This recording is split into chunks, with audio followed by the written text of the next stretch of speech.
Prezados amigos, boa noite. Nós estamos começando aqui a nossa tarefa que está vinculada ao Centro Espírita Jardim da Penha, o CEJAP,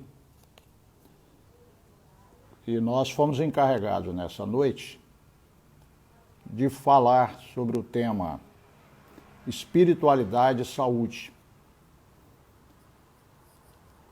Como essa casa, como as demais, nesse horário das 18 horas, realiza aquilo que nós chamamos de reunião pública, e nós só estamos fazendo, dentro do possível, que seria a reunião pública à distância, nós vamos minimamente seguir o protocolo, seguir as regras da casa. Então nós vamos fazer uma pequena leitura de introdução, faremos uma prece bem objetiva e iniciaremos a nossa fala com vocês. Mas, primeiramente, nós queremos, mais uma vez, cumprimentar a todos os internautas que nos assistem nesse momento e, principalmente, os nossos queridos amigos lá da CEJAP. Vamos, então, para preparar o nosso tema da noite, nós vamos tomar do livro dos Espíritos, o Livro dos Espíritos, na introdução, uma fala de Kardec que é muito ligada ao que nós vamos abordar. Na introdução do Livro dos Espíritos, ele diz assim: para coisas novas, precisamos de palavras novas. Assim o exige a clareza da linguagem para evitarmos a confusão inerente ao sentido múltiplo dos mesmos termos. As palavras espiritual, espiritualista, espiritualismo têm acepção bem definida. Dar-lhes uma nova para aplicá-las à doutrina dos espíritos seria multiplicar as causas já tão numerosas de anfibologia. Com efeito, o espiritualismo é o oposto do materialismo. Quem quer que acredite ter em si alguma coisa além da matéria é espiritualista. Mas não se segue daí que creia na existência dos espíritos ou em suas comunicações com o mundo invisível. Em lugar das palavras espiritual, espiritualismo, empregaremos para designar essa última crença as palavras espírita e espiritismo, cuja forma lembra a origem e o sentido radical, e que por isso mesmo tem a vantagem de ser perfeitamente inteligíveis, reservando ao vocábulo espiritualismo a sua acepção própria. Diremos, pois, que a doutrina espírita ou o espiritismo tem por princípio as relações do mundo material com os espíritos, ou seres do mundo invisível. Os adeptos do espiritismo serão os espíritas, ou, se quiserem, os espiritistas. Vamos, então, depois dessa leitura, fazer uma prece, por favor. Pedimos a vocês que nos acompanhem. Senhor Deus, nosso Pai, Jesus, nosso Mestre, benfeitores espirituais que atendem em nome de Deus. Estamos aqui numa tarefa com a responsabilidade de levar a nossos irmãos alguns esclarecimentos que a doutrina espírita nos proporciona. Que possamos estar aqui sob a proteção e o amparo desses benfeitores amigos, conscientes de que essa tarefa não é nossa, é deles. E que possamos, tanto quanto seja possível, levar esclarecimentos e, se possível, consolos que a doutrina espírita, como consolador prometido, nos proporciona. Que a tua paz Que as tuas bênçãos fiquem conosco, hoje e sempre. Bom, então nós vamos começar a nossa fala com vocês sobre esse tema, espiritualidade e saúde. Para falar de espiritualidade e saúde, vamos começar pelos termos. O que a gente pode entender por espiritualidade, o que a gente pode entender por saúde e qual a correlação que existe entre as duas. De pronto, o que nós podemos dizer é que muitos médicos, não apenas médicos espíritas, é bom que se diga, mas muitos médicos pelo mundo afora estão trabalhando hoje em suas clínicas com essa abordagem que, ao mesmo tempo, trata da especialidade médica deles, aborda também aspectos de espiritualidade. Isso, no passado, era impensável. Mas tudo progride, tudo evolui. Cientistas não espíritas, com nenhum compromisso com o espiritismo, vejam bem, mas que vêm estudando a questão da espiritualidade e a sua influência na saúde, nós poderíamos citar alguns, mas vamos citar só o Dr. Kenning, que é um deles, já mostraram através de pesquisas sérias, não é achismo, não é eu penso, tem que ser feito com os protocolos estabelecidos pela metodologia da pesquisa científica. Então já existem hoje inúmeras pesquisas, principalmente nos Estados Unidos, que está sempre à frente nessas questões, mostrando que realmente a espiritualidade é um recurso terapêutico. As pessoas que conseguem trabalhar com essa possibilidade, chamada espiritualidade, elas têm uma resposta terapêutica mais eficaz. A partir daí, você então começa a levar para as academias, para as universidades, como acontece lá, já está acontecendo no Brasil e em outras partes do mundo, e os profissionais vão ser realmente trabalhados para, de uma maneira correta, extremamente ética, abordar a questão da espiritualidade no seu consultório. Vê-se logo de cara que eles não podem falar de religião. Por quê? Porque as religiões, com todo respeito, mas as religiões separam. Se você, como médico, vai fazer uma abordagem de espiritualidade com o seu paciente e você coloca uma conotação espírita, você pode bloquear. Se você coloca uma conotação católica ou evangélica, você pode bloquear. Portanto, a primeira coisa que precisamos entender é que nós vamos tratar aqui hoje, minimamente, dentro do que a gente possa fazer, com as nossas poucas possibilidades, é aí esclarecer a questão da espiritualidade e saúde. Não é religião e saúde. Ficar bem claro. Aí cria uma dificuldade, porque alguém diz assim, mas para mim espiritualidade e religião são as mesmas coisas. Que diferença que tem entre religião e espiritualidade? Para falar sobre isso, acho que ninguém melhor do que alguém não espírita. Nós somos espíritas, estamos aqui numa tarefa espírita, e vamos utilizar a fala de um padre jesuíta que fala da espiritualidade. Então eu vou me valer dele aqui. Quem é esse padre? Esse padre, ele desencarnou em 1955. Vejam bem, em 1955 esse homem desencarnou. As ideias dele são anteriores a 1955. E elas são altamente inspiradas e fora do tempo. Ele realmente foi um homem que enxergou muito antes de outros essas questões. Nós estamos falando do Pierre Teilhard de Chardin, mais conhecido como Teilhard de Chardin, né?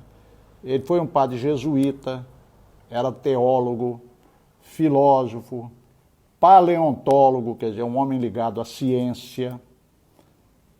Ele tentou, exatamente por isso, construir uma visão integradora entre ciência e teologia, e um padre católico, vejam bem. Para isso, evidentemente que a primeira coisa que você tem que se despir é dos dogmas. Não há como ser de outra forma. Então, o que esse homem falava? Nós vamos colocar aqui algumas das ideias dele, vamos comentar rapidamente para ir introduzindo o assunto e até chegar onde a gente pretende, que é exatamente a interação entre espiritualidade e saúde. Mas começando então para a questão da espiritualidade, e para a gente entender que se você, principalmente imagine se fosse um médico, o quanto ele tem que separar religião de espiritualidade, então vamos para alguns conceitos. Ele diz assim, o Teilhard de Chardin, a religião não é apenas uma, são centenas.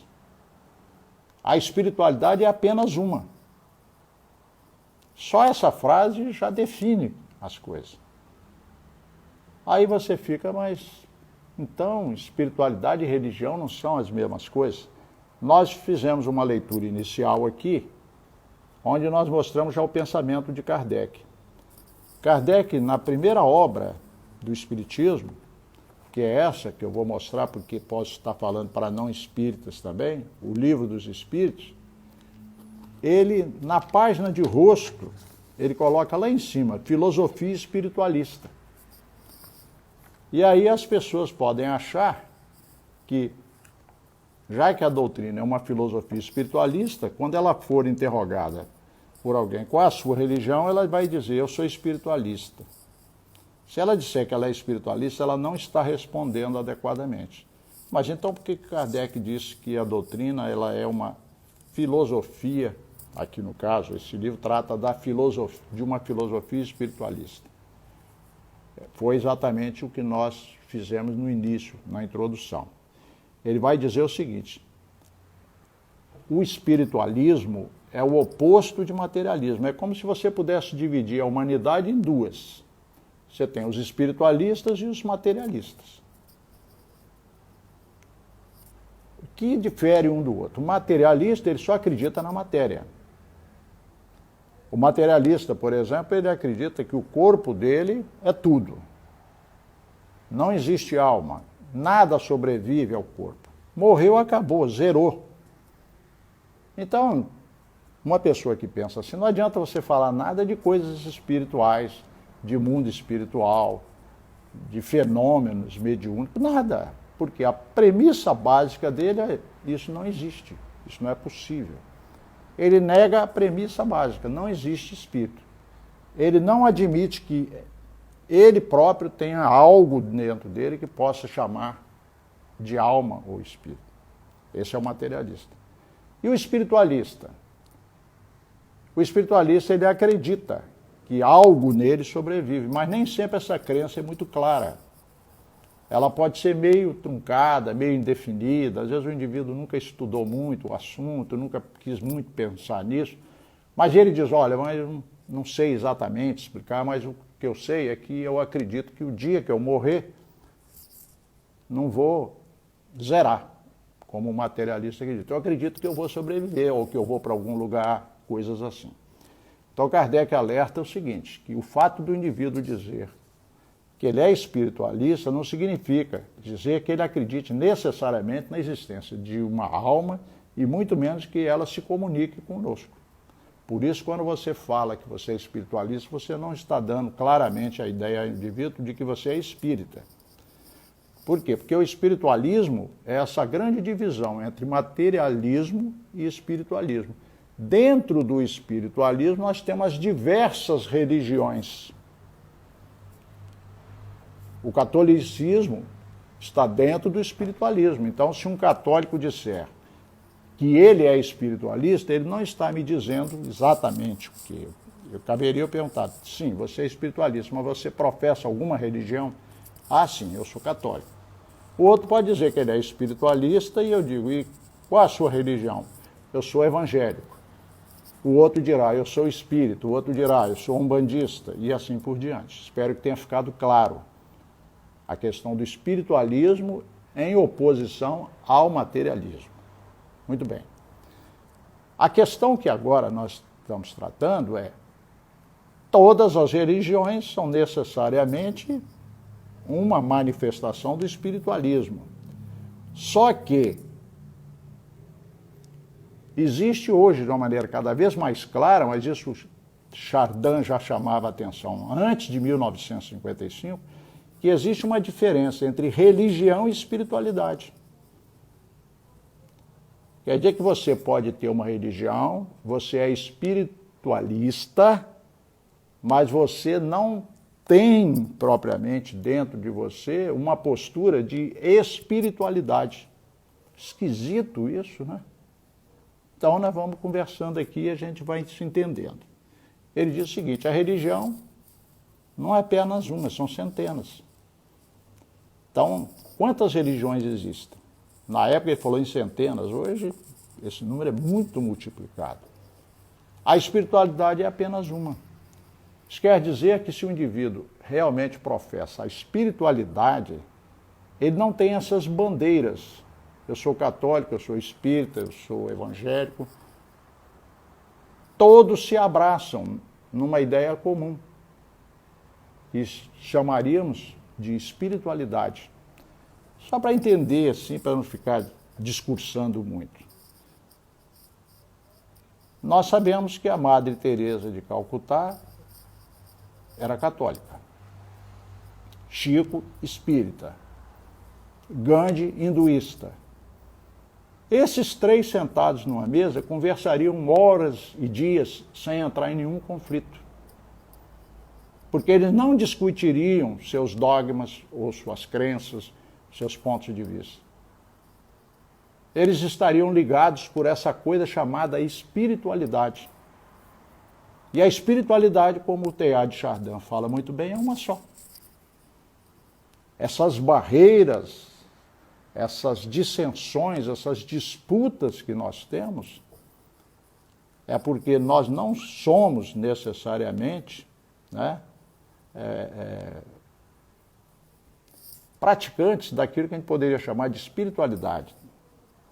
Nós costumamos ser espiritualistas, mas com um cunho, com uma bandeira, e a partir daí quanta confusão. Espero que a gente tenha conseguido ser minimamente coerente aqui na fala. Se houver alguma dificuldade, é natural, porque os termos eles trazem essa dificuldade. Mas vamos conversando.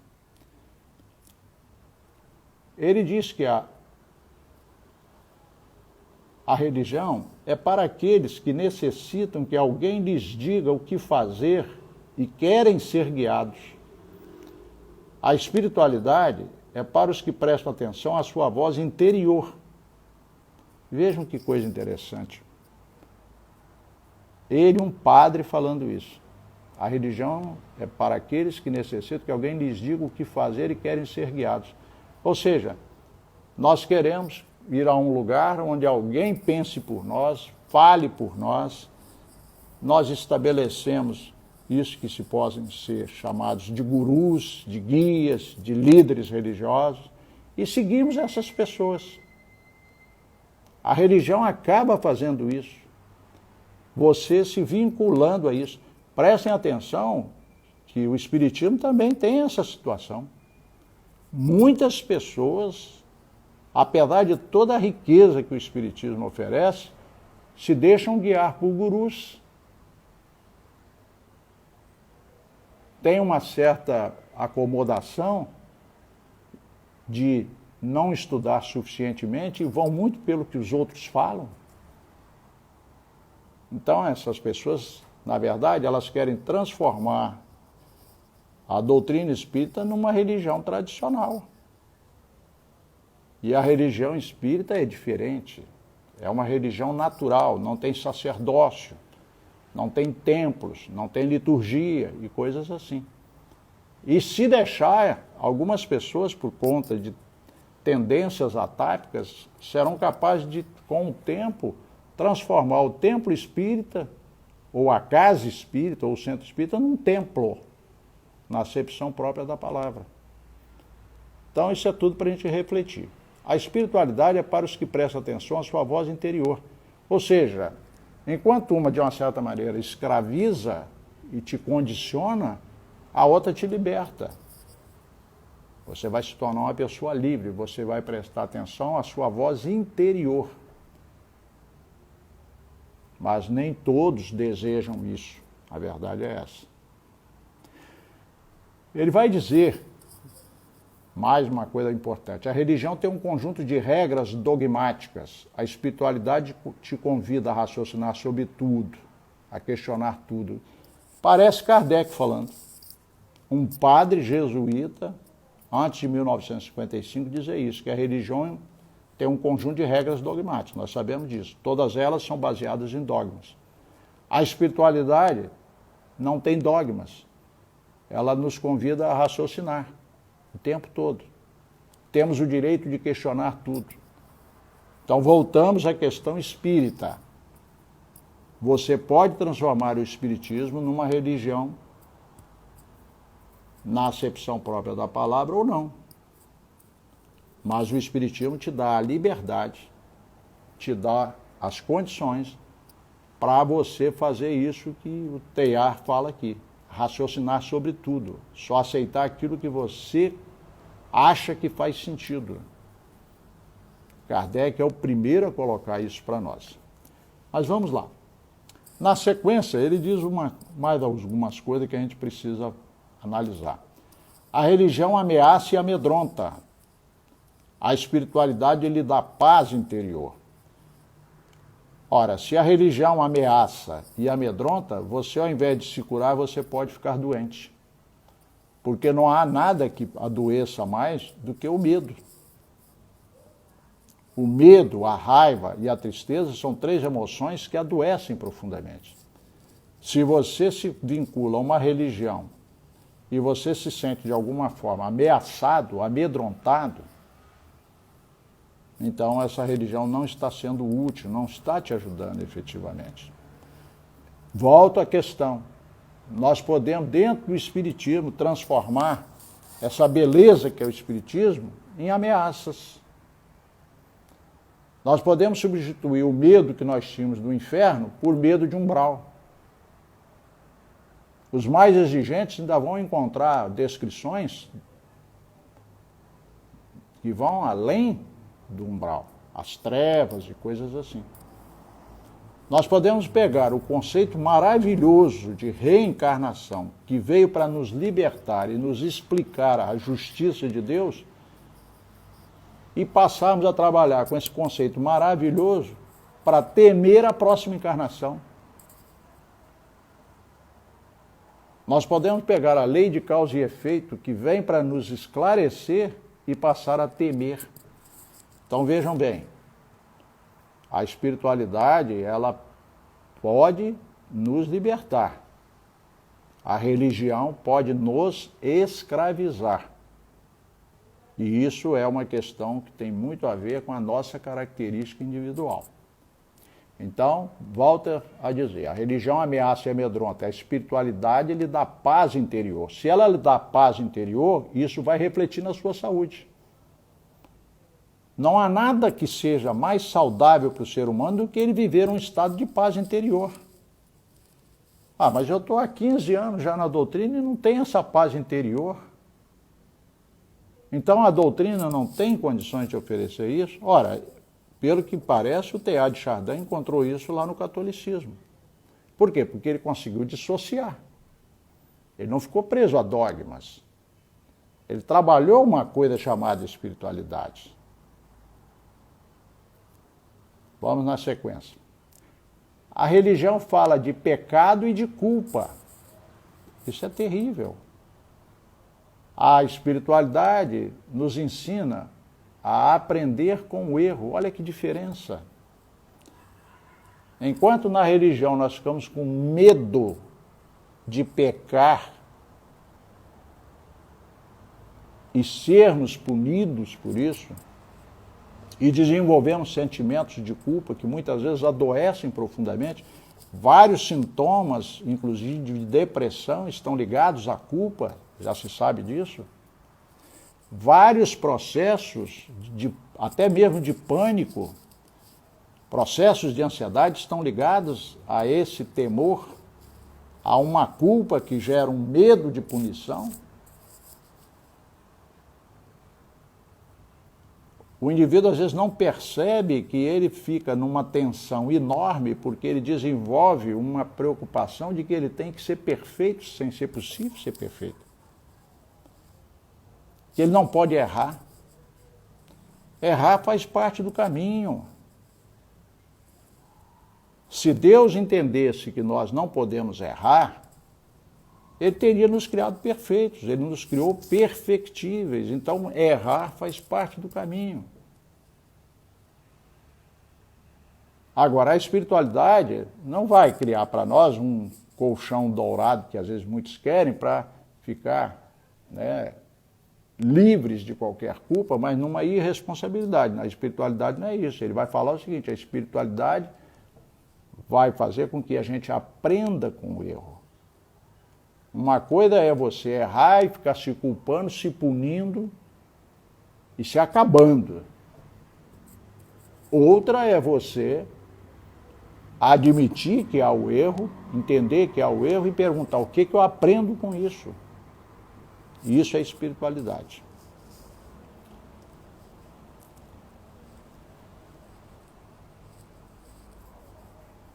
A religião crê na vida eterna. Eu vou passar alguns pensamentos dele para não ficar totalmente nessa questão que eu tenho ainda que falar de saúde com vocês. A religião crê na vida eterna. A espiritualidade nos faz conscientes da vida eterna. É interessante, a religião nos faz acreditar que um dia nós vamos morrer e a nossa alma vai para um lugar. E esse lugar é lá, em algum lugar. É um céu, é um inferno, um purgatório. A maioria de nós, inclusive, costuma ter um medo terrível de ir para o inferno. Isso atormenta a nossa mente, e talvez isso sejam coisas que nos atormentem há séculos, porque nós somos espíritos reencarnados. Então, a religião nos faz crer na vida eterna, no algo que vai acontecer depois. A espiritualidade nos faz conscientes da vida eterna. Nós já estamos na vida eterna. É muito diferente. Eu não vou entrar na vida eterna no dia que eu morrer. Eu já estou na vida eterna. As religiões, de um modo geral, nos fazem crer que nós temos um corpo, na verdade, somos um corpo, e nós temos uma coisa meio indefinida, que a gente não sabe direito o que é, que a gente chama de alma, e o dia que a gente morrer, a nossa alma vai para algum lugar. Então nós não fazemos conexão entre alma e corpo, como se alma fosse uma abstração. Veja bem como isso é importante, eu vou repetir. Se você acredita que o dia que você morrer, a sua alma vai para algum lugar, o que é alma para você? Você está se vendo como o que, afinal? Você está se vendo como um corpo. Como é que a doutrina espírita, e a espiritualidade, no sentido de espiritualidade, que vai além de doutrina espírita, ensina? Nós não temos um espírito. Nós não temos uma alma. Nós temos um corpo. Nós somos um espírito. Isso muda. Sai Baba dizia que se você conseguir internalizar isso, você se cura de várias doenças, neuroses e tudo mais. É porque nós não conseguimos internalizar essa verdade. Quando você internalizar que você usa um corpo,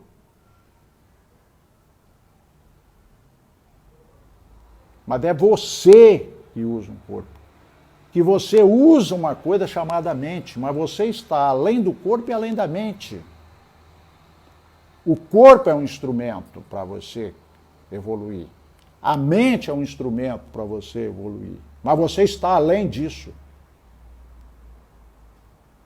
Então, nós somos um espírito que utilizamos uma coisa chamada mente, que por sua vez vai presidir a formação de um corpo sutil chamado perispírito, que por sua vez vai presidir a formação de um corpo mais denso chamado corpo físico. Mas a nossa essência, efetivamente, é que nós não somos nem o nosso corpo, nem a nossa mente. Nós somos espíritos imortais. Tomar consciência disso vai nos levando para uma independência em relação às ideias religiosas, dogmas. Nós começamos a enxergar as grandes verdades universais. Essas verdades não têm bandeira.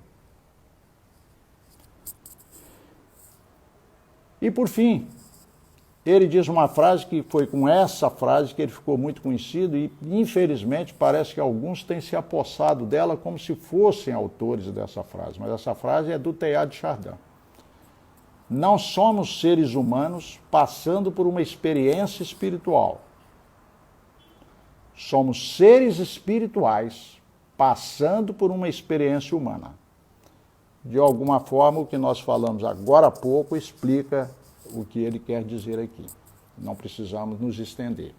Então vamos lá. Se a gente conseguiu minimamente passar para vocês a ideia de espiritualidade, nós já entendemos que espiritualidade e religião são coisas diferentes, não é? Vamos agora apreciar um pouquinho a questão da saúde. O nosso tema é espiritualidade e saúde. Então, agora, o que seria saúde? Também, como acontece com espiritualidade, espiritualismo, religiões, as confusões naturais que a gente costuma fazer, também com relação à saúde não há uma uniformidade. Apesar da Organização Mundial da Saúde já ter definido, não há uma uniformidade. Eu, particularmente, gosto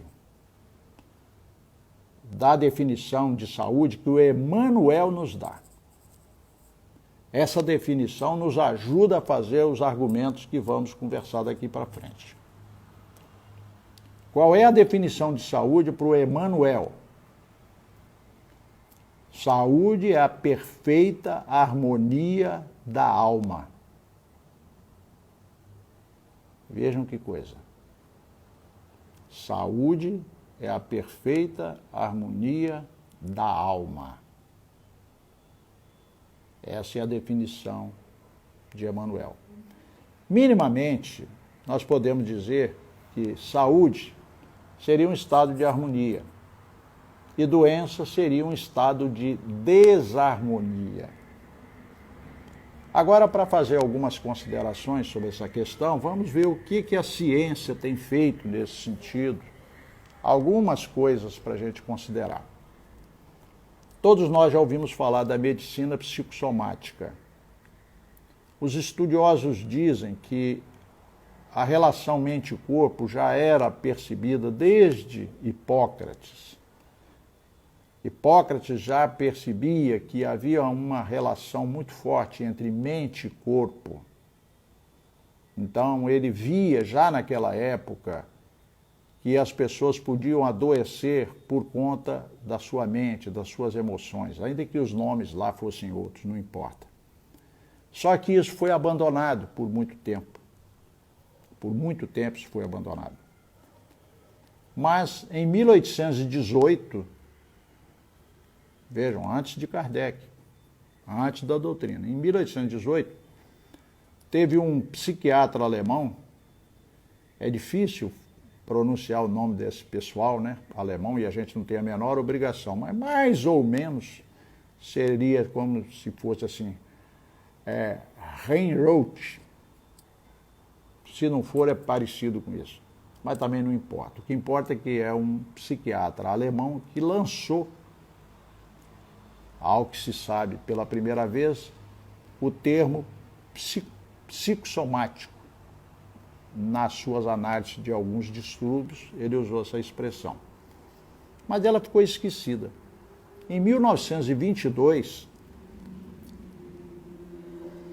um outro médico chamado Dort, lá em Viena, voltou a falar da psicossomática. Isso em 1922.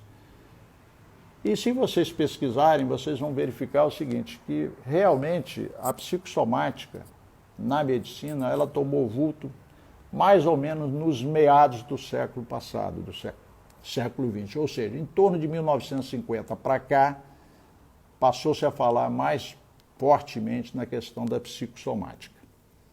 O que significa isso, afinal de contas? É a ciência admitindo que não dá para tratar o corpo como uma máquina. Nenhum de nós é uma máquina. Você não pode chegar num médico e dizer assim, ó, toma aqui essa máquina. Conserta e na semana que vem eu volto aqui para pegar. Isso não existe. Você faz isso com o seu carro. Com o seu carro você pode fazer isso. Com a sua geladeira, com qualquer coisa você pode fazer. Mas com o seu corpo não é possível. Há uma interação mente-corpo que é inevitável. Quer dizer então que quando um médico diz que acredita que existe mente, ele é espiritualista? Não. Não necessariamente. Ele pode acreditar que a mente seja apenas uma função do cérebro. Um materialista, ele é tão coerente que ele é incapaz de negar que nós temos uma coisa chamada corpo físico e temos uma coisa chamada mente, porque ele consegue, percebendo a si próprio, ele consegue observar isso. Tem um algo que está dentro de mim, que é meu corpo, tem hora que meu estômago dói, mas tem hora que eu sinto um tipo de dor que eu não sei onde é que ela está. É uma tristeza, é uma angústia. Ela chega até a dar uma resposta no peito aqui, dá uma fincada no peito. Mas tem hora que ela não é tão forte assim. Eu só sei que há um tipo de dor que é não física. Mas isso não quer dizer que o indivíduo que já admite isso, ele é espiritualista, não. Ele pode achar que a mente é apenas um efeito da atividade cerebral. Mas a medicina foi obrigada a admitir isso, de que existem doenças chamadas psicossomáticas. Vamos dar alguns exemplos de doenças reconhecidamente psicossomáticas. E depois vamos falar de algo mais que está acontecendo atualmente. Por exemplo, as úlceras. Elas foram admitidas pelos cientistas, pelos médicos, de que elas podem, muitas delas, ter realmente uma influência direta da mente. Uma mente estressada, um indivíduo muito estressado, ele pode ter respostas orgânicas, ele pode desarrumar seu corpo e vir a ter uma doença chamada úlcera. As alergias, já se sabe hoje, elas estão profundamente ligadas a tensões emocionais, a distúrbios emocionais. Isso para falar de uma maneira branda. As enxaquecas, as tão famigeradas enxaquecas, já se sabe que a maioria delas, elas têm esse vínculo com a mente. Não adianta querer tratar como se fosse uma máquina. Você não encontra na máquina certas soluções. Realmente há uma interferência da mente. A asma é uma doença nitidamente psicossomática. Os distúrbios digestivos. Todos nós sabemos que se você ficar com muito medo, há uma forte possibilidade de você sentir um impacto no estômago. Você pode paralisar uma digestão em função de um impacto emocional. De sorte que as emoções, para não entrar em muitas considerações, as emoções, elas são, hoje, reconhecidas por qualquer médico como um algo que ninguém sabe descrever, às vezes, muito bem, está lá ligado à mente, mas que responde no corpo. A emoção, ela tem sempre uma resposta orgânica.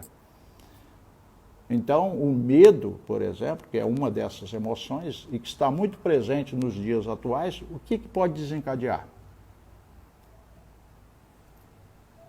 É interessante que quando o CEJAP nos pediu essa palestra, a gente faz uma programação lá pelo final do ano, foi lá em outubro ou novembro, eu não lembro quando é que foi, nós programamos com a CEJAP algumas palestras para esse ano e não estavam nem de longe sonhando que essa palestra marcada com vocês, para agora, ocorreria exatamente nesse momento que nós estamos vivendo, dessa pandemia. Quantas pessoas estão adoecendo profundamente por conta do confinamento? Quantas pessoas dentro de casa estão sendo colocadas diante de uma situação que elas não estavam preparadas? Elas estavam habituadas a fugir das emoções, a mascarar as emoções. De repente você é colocado dentro de casa e ainda com uma ameaça que favorece muito alguma predisposição que muitos têm para a ansiedade. Todos nós sabemos que a ansiedade é um estado que está muito vinculado exatamente a essa coisa de ameaça. Algo de ruim vai acontecer. E isso pode nos perturbar profundamente. E pode adoecer a pessoa. Nós vamos ficar aqui, vamos evitar de ficar fazendo certos relatos, certas situações, porque ao invés de estarmos ajudando algumas pessoas que nos ouvem, nós poderemos ficar a sugerir coisas que não vão necessariamente ajudar. Mas entender minimamente que as emoções, principalmente o medo, a raiva, a tristeza, adoecem não apenas a mente, adoecem o corpo. O que poucas pessoas estão aptas a entender é que essas emoções, elas vão além da mente. Elas estão numa coisa mais sutil, que é a forma do espírito, da alma humana, do ser humano, interpretar uma realidade. Se um indivíduo tem uma ameaça ou tem uma situação, dependendo de como ele interpreta essa situação, se aceita, se não aceita essa situação, ele pode adoecer ou não.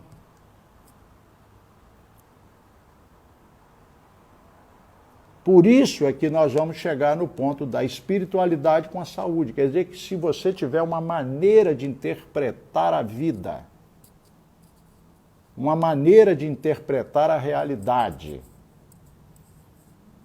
se você consegue enxergar nesse momento que a Terra é um planeta,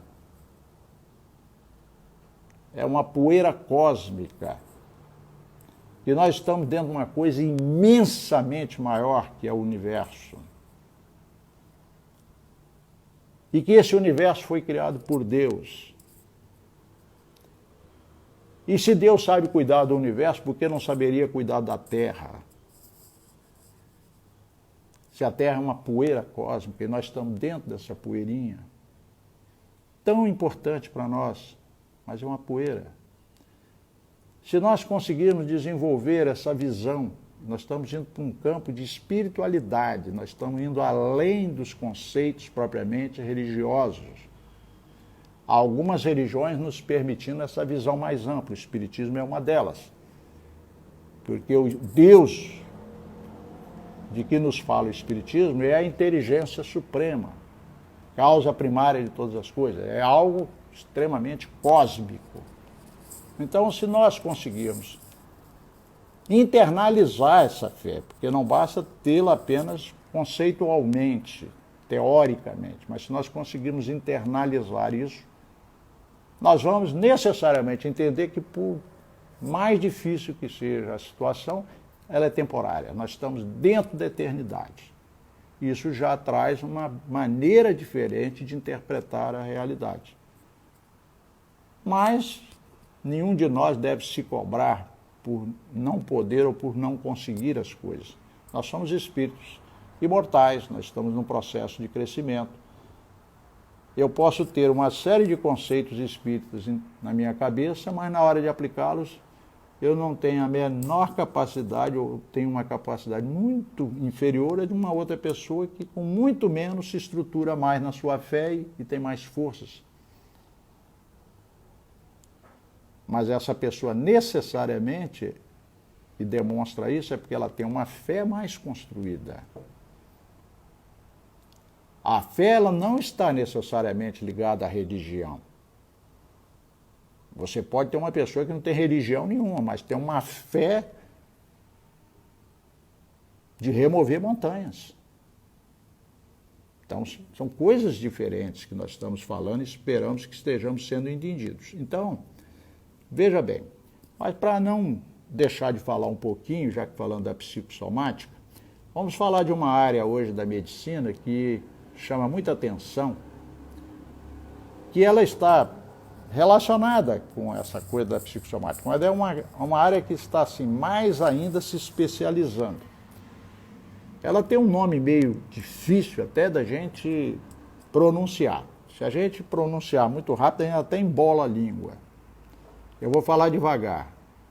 O nome dessa área de especialidade, de estudo que está sendo feita hoje, chama-se psico, neuro, endócrino, imunologia. Que é isso, em última análise? É a ciência, principalmente da área médica, estudando a relação que existe entre a mente, o nosso comportamento, vamos chamar de mente, porque o psico para eles não é a psique que nós gostaríamos, que é a alma. Não é isso. Mas já é bastante, é a mente. É a influência da mente no sistema neurológico, no sistema endócrino e no sistema imunológico. Vejam que coisa. Então vamos lá. Eles estudam muito a relação entre estresse e imunidade. E é interessante que esses cientistas fazem pesquisas fora da área dos humanos. Eles conseguiram provar sobejamente que os animais, trabalham muito com ratos, no caso, se eles forem colocados em situações de estresse, e aí ele vai dizer, como que ele fica em estado de estresse? Você pode estressar um animal. Se você estressar mesmo o seu cachorro, ele pode adoecer gravemente. Se você estressar um cavalo, ele pode ficar neurótico. O seu cachorro pode ficar neurótico. Ainda que seja lá um nome inadequado, se você achar que a palavra não é neurose, não importa, mas que ele fique estressado, sim. E eles conseguiram, em laboratório, mostrar a correlação entre cérebro e estresse nos animais. E as respostas, diríamos até desastrosas, se quiséssemos usar uma expressão assim, do estresse sobre o corpo. Depois eles vão para os humanos e constatam, inevitavelmente, a mesma coisa. Se nós formos submetidos a uma situação de muito estresse, a gente adoece. Existem situações que são estressantes num grau menor, que a gente toca a vida.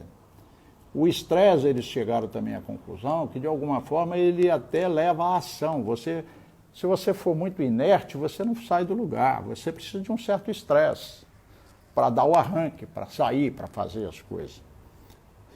Então, um certo estresse é natural, faz parte. Mas só que o estresse, a partir de um determinado nível, ele se torna patológico e adoece profundamente. Eu vou dar alguns exemplos para a gente não ficar na teoria. Por exemplo, a perda de um cônjuge, a perda da esposa, ou a esposa que perde o marido, já está perfeitamente estudado.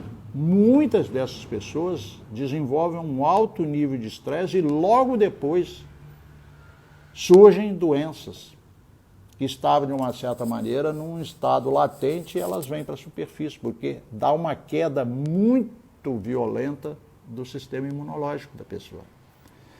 Se falarmos, então, da perda de um filho, nossa, essa daí é uma coisa que eu preferia nem falar. Mas basta uma perda afetiva.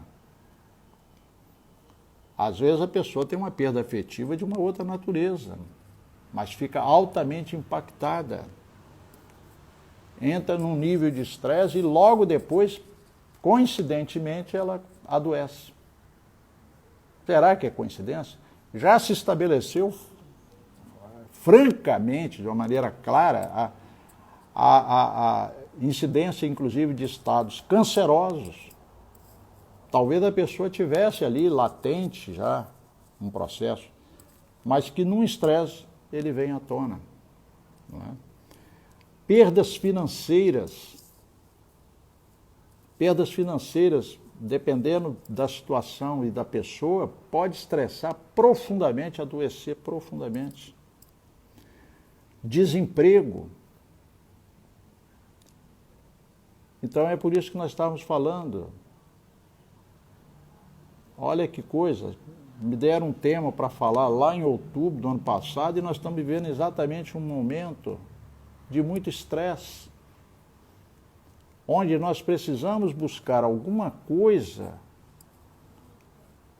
para impedir que as coisas fiquem pior, porque algumas coisas são inevitáveis, elas acontecem, mas dependendo de como nós reagimos, da forma como nós processamos isso, nós vamos ficar com o problema agravado, porque agora vamos ficar doentes. E aonde a espiritualidade aí, no caso, pode nos ajudar? Nós estamos falando aqui de espiritualidade, nem a ação dos espíritos, não. A espiritualidade é esse sentimento interno nosso. Então, trabalhar a espiritualidade é fundamental. A ciência já provou, vou ser repetitivo, a ciência já provou de uma maneira inequívoca a relação entre estresse e doenças e a relação entre espiritualidade e condições mais adequadas de lidar com o estresse. Ou seja, a espiritualidade, bem trabalhada, ela ajuda o indivíduo a lidar melhor com o estresse. E aí você vai dizer assim, mas você está falando de espiritualidade, mas como é que é isso? Olha, uma coisa muito simples. A prece, a oração. A oração, ela está além das religiões. Você pode, em função da sua oração, ter uma crença que te direciona mais para cá ou para lá, por exemplo. Supondo que você é católico e você crê muito em Nossa Senhora. Tem uma profunda devoção à Nossa Senhora. Você vai canalizar o melhor de você na oração se você rezar para Nossa Senhora. Qual é o problema? Se o seu médico está tentando trabalhar para te ajudar e está tentando trabalhar dentro desse protocolo chamado de espiritualidade, ele não vai impor nenhuma religião. Ele vai procurar saber o que você tem nesse sentido, se você tem alguma coisa, e vai te estimular a usar isso junto com a medicação, junto com a terapia que ele vai indicar. Porque ele sabe que a sua oração, a sua fé, vai ter resposta efetiva. Independente da religião que ele tem, ele sabe disso. Ele sabe que a oração tem força. Então, é uma das formas de trabalhar a espiritualidade. Agora, e se você trabalhasse a sua filosofia, o seu modo de interpretar a vida? Aí você ganharia um estado de imunidade, com certeza, muito maior. Então, nós vamos caminhando para o encerramento, né? Para lembrar o seguinte, ainda na psiconeuro, endócrino, imunologia, eles estão estudando situações, eu vou dar só um exemplo aqui, bem rápido, para acabar a nossa fala de hoje. Por exemplo, eles chegaram à conclusão, isso tudo através de testes muito bem feitos, muito bem elaborados, com todo o rigor científico, pegam 3 pacientes, ou um número de pacientes, que têm o mesmo diagnóstico de câncer, no mesmo estágio, a mesma situação, no mesmo órgão, tudo igual. Foram diagnosticados com câncer no mesmo órgão, no mesmo estágio, tudo igual. E eles, então, passam a observar esses pacientes de uma forma científica. Eles são diagnosticados no mesmo grau e são tratados com a mesmíssima terapia. E têm respostas diferentes. Por que a mesma terapia, no mesmo grau, tudo aparente, por que tem respostas diferentes? Eles foram analisar isso, chegaram à conclusão que, basicamente, nós poderíamos pegar a humanidade, do modo geral, os doentes, no caso, a humanidade do modo geral, e separar-as em 3 classes. As pessoas que são, porque nenhum de nós é exatamente aquilo, mas é preponderância, no caso. Somos preponderantemente passivos ou somos preponderantemente reativos ou somos preponderantemente proativos. O que significa isso? Que dependendo do nosso perfil, a resposta a uma terapia será diferente. Por exemplo, o passivo, ele terá uma tendência de ter, depois que você faz uma medição, você faz a terapia e faz a medição, é provável que, fazendo a aplicação de uma terapia para aquele tipo de tumor, aquele câncer, depois de um determinado tempo, quando você vai medir, o tumor não tenha nem evoluído e nem regredido. Está do mesmo jeito. O reativo, no mesmíssimo processo de medição, no mesmo tempo, ao invés de regredir ou estacionar, ele piorou. Interessante isso. E as pessoas que são proativas, elas, na mesma condição, quando vão medir, ou o tumor já desapareceu, ou regrediu de forma fantástica. Então, eles estão assim, vejam, numa doença que aparentemente parecia nada ter a ver com a psicossomática. Eles estão chegando à conclusão que a nossa maneira de reagir diante das coisas, da vida, das situações, algo interno que nós temos dentro de nós, pode determinar doença ou saúde. E isso vai nos aproximando daquela definição de saúde do Emmanuel, que eu quero colocá-la aqui para terminar a nossa fala. Apenas lembrar mais uma vez a definição de Emmanuel. O que é saúde? Saúde é a perfeita harmonia da alma. Que Deus nos abençoe e tenhamos todos uma boa noite. Muito obrigado.